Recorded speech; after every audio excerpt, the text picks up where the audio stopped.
How about the lighting, Smile? I don't have artificial lighting, so I took the advantage of having that natural light. Which is much better, using the natural light or the artificial light?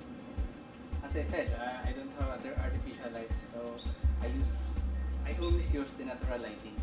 Now, but combining them both, that's the best. I am not into film or filmmaking, but I have observed some effects. How did you do it? Is it in the way you captured scenes or the way you edited? I always use natural effects. For example, when those people cross that footbridge, you can observe in the movie that the screen is shaking. So that's the result of placing the iPhone in the footbridge itself. I see. All right. In totality, how long did it take to finish The whole movie, Yeah, or the whole film. the whole film. The whole film. We shoot on separate circumstances. Most likely on Saturdays and Sundays.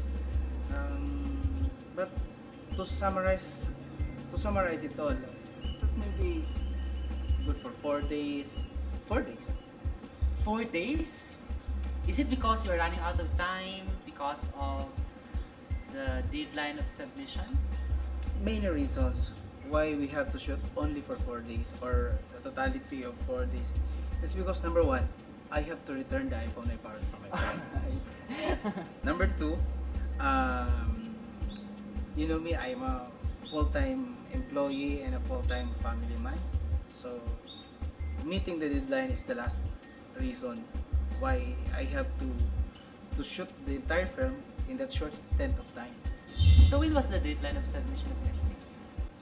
The deadline posted in the official website of the festival is October 31st. I submitted my entry on the 30th and only to find out a day after, the festival body extended the submission deadline in November 12th. So I think it's quite injustice on my part, but it's just okay. Having known that, Mike, did you ever post online or raise to the festival body concerning what had happened? No, I prefer not to. As I was thinking, I have already given my best to the film, so come what may. By the way, who are the sponsors behind this iPhone Film Festival? Can you name some? Oh my god, there are a lot of them. Actually, we call them industry leaders. To name a few, we have Zakuto USA, we have Recorder, Movie Slate, The Hype, of course, Macworld. What about the board of judges? The panel? I've heard you are members of industry heavyweights. If you are amazed of the sponsors, much more you will be amazed of the panel of judges. To name a few, I guess you already know David Foster, Of course. the writer and the filmmaker of The Raid, which starred by Clive Owen and Jennifer Aniston, Mr. Jimmy Seagal.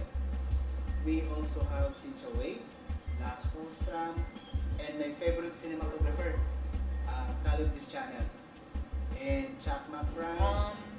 You won the category. How many categories were there in the film festival? Okay. There were 4 categories. The first one is music video. Number 2 is fiction. Then non-fiction. And the last one is brand film. Why get interested in non-fiction? Mike, I've known you. You are a songwriter, and I suppose your songs were being published. Seth, I used to believe in a saying that the truth is more compelling than fiction. So that's why I choose non-fiction category. Can I say? How about the selection of the grand prize winners? How was it done? The selection of the grand prize winner was done via popularity vote. So all the selected category winners, there are 3 per category. All these films are posted in the official website. And if you like the film, the online audience like your film, so they just hit like using Facebook account. Mike, you failed to inform me about liking your film, but I did because I saw it online. Did you ever campaign? Yes, I did. When I received the certificate of winning in my email, I started campaigning in my groups sa Facebook, my friends, my families, some associates. Considering the other entries, did you ever feel intimidated? Of course, very much intimidated. Much more when I saw the gadgets they utilize when they film their entries. Oh my God! You expected it less winning? Well, can I throw back the question to you? Okay, personally, the uniqueness, the appeal, in a way, I myself can relate, very realistic.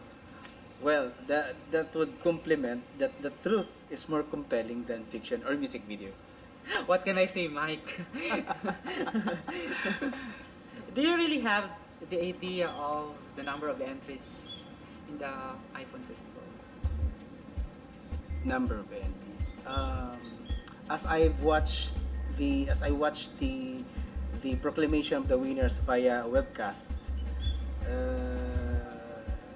they just said a volume of entries, but there were no really counts being provided. How does it feel being the only Filipino who made it to the finals?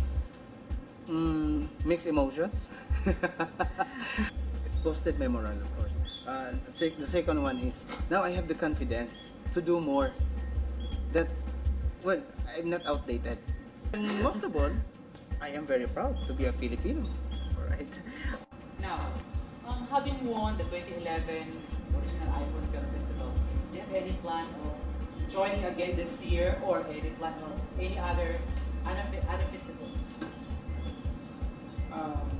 What should I expect? So this year will be more exciting than the previous one.